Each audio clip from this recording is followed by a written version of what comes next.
जय जय श्री राधे श्याम। आइए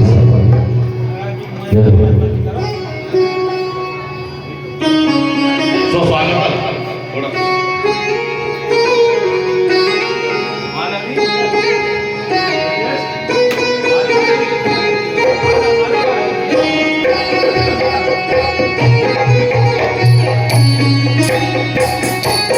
बाल्यादिनी बाल्यादिनी प्रभो मयांतर पुष्पाणि ग्रहणा परमेश्वरः चंद्रस्य भर्तो निमंत्रं कामदासं मामधार्तमत्यं लक्ष्मी इष्टदी स्वदाः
भोले बांके बिहारी लाल की जय।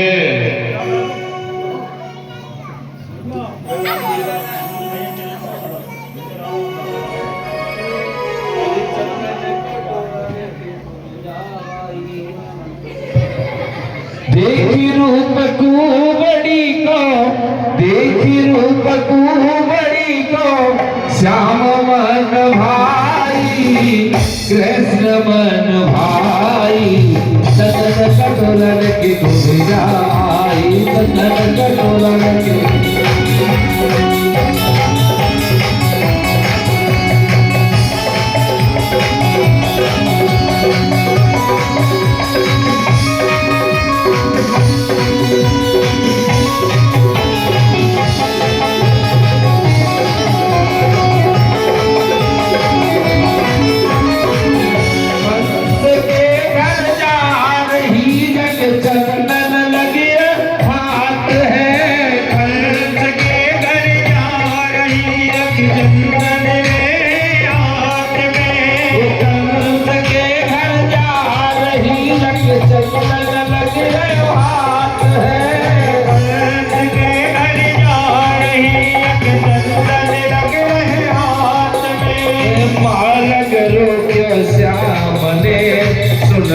प्यारी बात है चंदन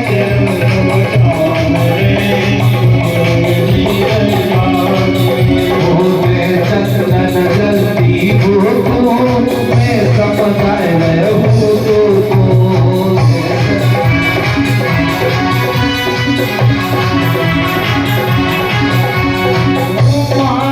खुशी के तू तो चंदन लगाई चंदन लगाई चंदन कटोरन के घूम जाई चंदन कटोरन के घूम जाई वो चंदन कटोरन के घूम जाई चंदन कटोरन के घूम जाई देखी रूप कुबड़ी को देखी रूप कुबड़ी को श्याम मन भाई चंदन कटोरन के घूम जाई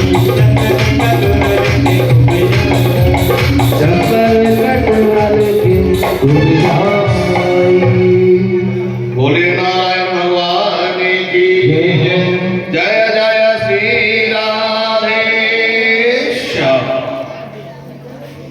चंदन लगाया 3 जगह से टेढ़ी थी को मिला 3 जगह से 3 को बढ़ते भगवान के चंदन लगाया, सभी ग्वाल वालों ने चंदन लगाया। चंदन लगाने के बाद में भगवान ने क्या किया, उसके पैरों पर पैर रख लिया और ठोड़ी के नीचे हाथ लगाया, एक हल्का सा झटका मारा ऐसे करके, एकदम सीधी कर दी, तीनों कुंवर निकाला। इसका क्या अभिप्राय है?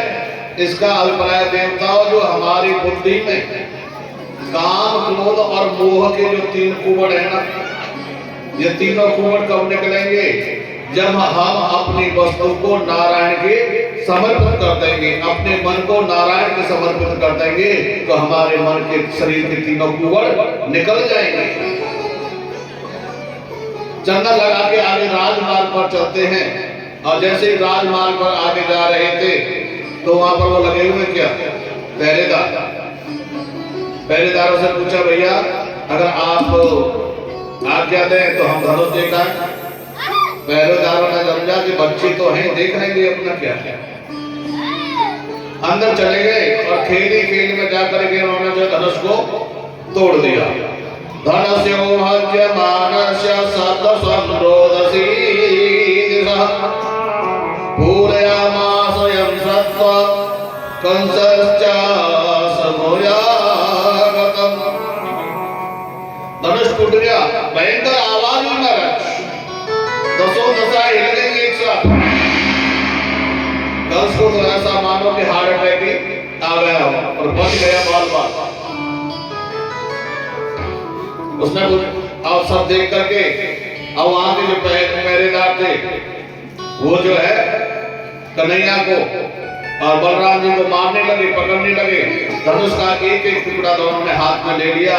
जो वहां पर थे सभी को मार पीट करके महाराज कुछ को मार दिया, कुछ अधमरे हो गए, उनको छोड़ करके अब वही बाबा के पास में आते।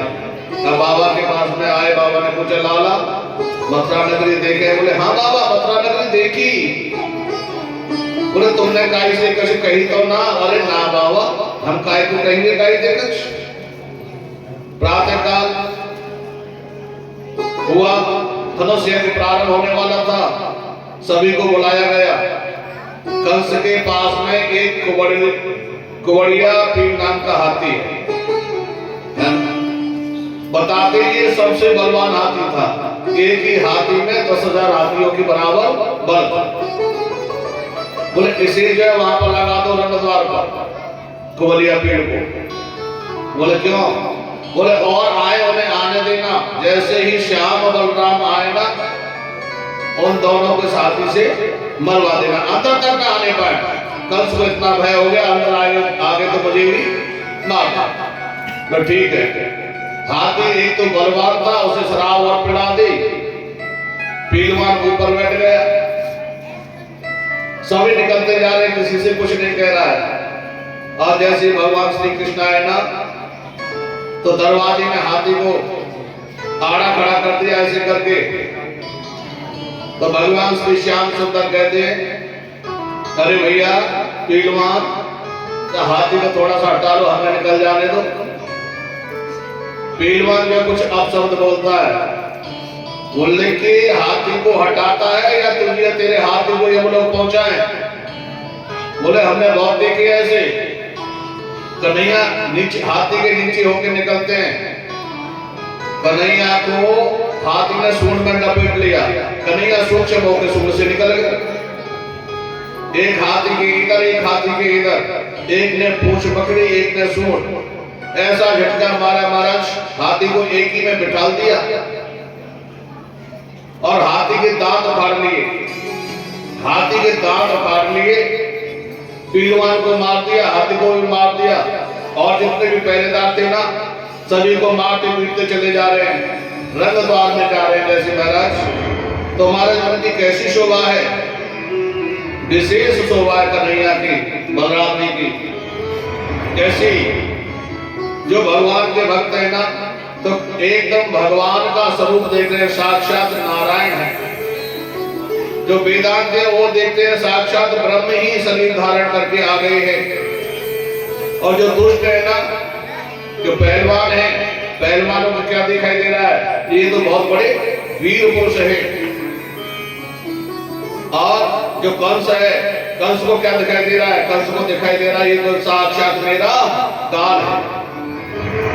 जिनकी रही भावना जैसी प्रभु मूरत देखी तिन तैसी। अपनी भावना के अनुसार भगवान कितने हैं? एक, लेकिन अपनी अपनी भावना के अनुसार सभी भगवान का दर्शन कर रहे हैं। कंस भगवान का दर्शन नहीं कर रहा, साक्षात अपनी मृत्यु का दर्शन कर रहा है। मृत्युर्भोज पतिर्विदुषा तत्व परम योगिनाम दर्शिना परदेवते बदतो रंग साम्राज्य। महाराज देखा सभी ने। अब भगवान श्री कृष्ण ने कहा, भगवान श्री कृष्ण से मुष्टिक और चांडूर कहने लगे, अरे कन्हैया, अरे अपने राजा को खुश करना है, मल्ल युद्ध करना है, आजा मल्ल युद्ध कर लो। वो कहता है कि मल्ल युद्ध तो मल्ल युद्ध तो समान बल वाले से होता है। तुम्हारे शरीर कहाँ पहाड़ जैसे, मैं छोटा सा बच्चा, हमारी तुम्हारी क्षमता कहाँ पर है? हमारी तुम्हारी क्षमता नहीं है भैया। समान बल वाला हो उससे मल्ल युद्ध करना। वो कहते हैं दोनों पहलवान, नबाली किशोरत्वम बलश्च बलनाम्बरा लीले जो हतेय सहस्र द्विशतम भूतः। अंत में भगवान ने कहा, खींचतानी क्यों कर रहा है? हाथ पकड़ के क्यों खींचता है? अरे हमने भी माँ यशोदा का दूध पिया, ये लड़ने में तो चल लंगोट काट के। वो तेरे लिए लंगोट काटेंगे। अब महाराज युद्ध होने लगा तो भगवान श्री कृष्ण ने और बलराम ने मुष्टिक और चांडूर को मार दिया, और आगे जो आ रहे थे उनको भी मार दिया महाराज।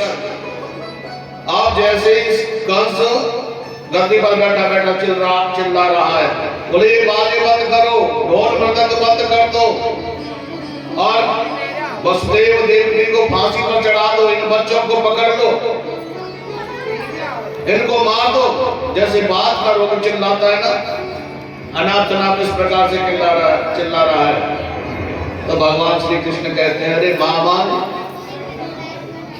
घर बुलवा के बरवाना चाहते हो, घर बुलवा के, ऐसा क्यों करेगा?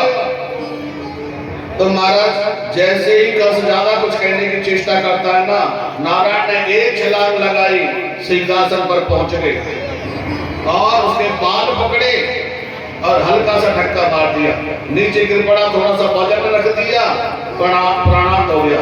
बोले श्री वृंदावन बिहारी लाल की जय। अब कंस मर गया तो कन्हैया ने उसे बाल पकड़ के इधर उधर खींचा। आप कभी ढल वृंदावन में तो वहां बोले कंस खार है, कंस खार। बोले खींचा क्यों? बोले इसने मेरी भैया के बाल पकड़े थे, रथ से बाल पकड़ के खींच के नीचे उतारा था, नारायण से खींच दिया। अब कंस को मार दिया, कंस को मार दिया। तो कंस की दो पत्नी है, एक का नाम है अस्ति, दूसरी का नाम है प्राप्ति। ये जरासंध की बेटी है। जरासंध कौन है? राक्षस। और वैसे देखा जाए तो जरासंध किसे कहते हैं? जवानी का और बुढ़ापे की जहां पर संधि होती है, दोनों का जब मिलन होता है। जवानी से व्यक्ति जब बुढ़ापे की तरफ जाता है ना, बुढ़ापे से संधि करती है जवानी, जिसे कहते हैं जरासंध। जरा माने बुढ़ापा, जरा माने बुढ़ापा। बुढ़ापे में केवल दो ही इच्छा रह जाती हैं व्यक्ति की, कर तो पाता नहीं है, कुछ होता तो नहीं हाथ पैर से, लेकिन प्रयास करता है, बोले इतना तो मेरे पास है और इतना और प्राप्त हो जाए। यही प्रत्येक व्यक्ति की इच्छा होती है, यही वृत्ति रहती है कि 10 लाख तो मेरे पास है, 10 लाख और। ऐसा है या नहीं देवताओं? अगर ऐसा है तो आप ही तो अस्थि प्राप्ति हो, तो आप कौन हुए? आपकी ऐसी वृत्ति आप कौन हुए? जो मारा वही तो आप है। बोलिए नारायण भगवान की। इसके बाद में कन्हैया जो है जाते हैं, माता पिता का बंधन खुलवा दिया और उग्रसेन को राजा बना दिया, स्वयं राजा नहीं बने। अगर आप भगवान को अपनी संपत्ति दे दोगे ना तो भगवान उसके मालिक नहीं बनेंगे, मालिक तो आपको ही बनाएंगे। और ऐसा मालिक बना देंगे कि जीवन पर्यंत याद रखोगे कि हाँ हमने नारायण को कुछ दिया, अपना मन अर्पण किया, बुद्धि अर्पण की। उसके बाद में उज्जैन में पढ़ने आते हैं, बड़े हो गए उज्जैन में पढ़ने के लिए आते हैं। और उज्जैन में पढ़ने के लिए आए संदीपन गुरु के पास में, वहां पर विद्या प्राप्त की। वहीं पर सुदामा जी से मित्रता हुई। जब विद्या प्राप्त करने के बाद वहां से चलने की बारी आती है तो गुरु जी से कहते हैं गुरुदेव आप जो है कुछ दक्षिणा ले लीजिए। गुरु कहते हैं कि बेटा मैं तुम्हारी सेवा से अति प्रसन्न हूं, मुझे दक्षिणा की कोई आवश्यकता नहीं है। बोले गुरु जी मैंने सुना है कि जब तक दक्षिणा नहीं दी जाती जब तक विद्या पूरी नहीं होती, कुछ तो दक्षिणा दीजिए। लीजिए। बोले कि मैं क्या लूं प्रभु आप। अपनी पत्नी के पास में जाते हैं संदीपन और कहते हैं कि देवी ऐसे ऐसे बात। और वो कन्हैया है ना, वो एक बात कह रहा है। बोले क्या कह रहा है? बोले दक्षिणा देने की कह रहा है। बोले आपने कन्हैया को पढ़ाया जरूर है लेकिन आप कन्हैया को समझ नहीं पाए। बोले क्यों, क्या हुआ? बोले कन्हैया है ना वह अवतारी पुरुष है, साक्षात नारायण है, अवतार लेकर के आया है। अगर आप कुछ मांगना ही चाहते हो ना तो कन्हैया से आप अपना मरा हुआ पुत्र मांग लीजिए, आपको विश्वास भी हो जाए।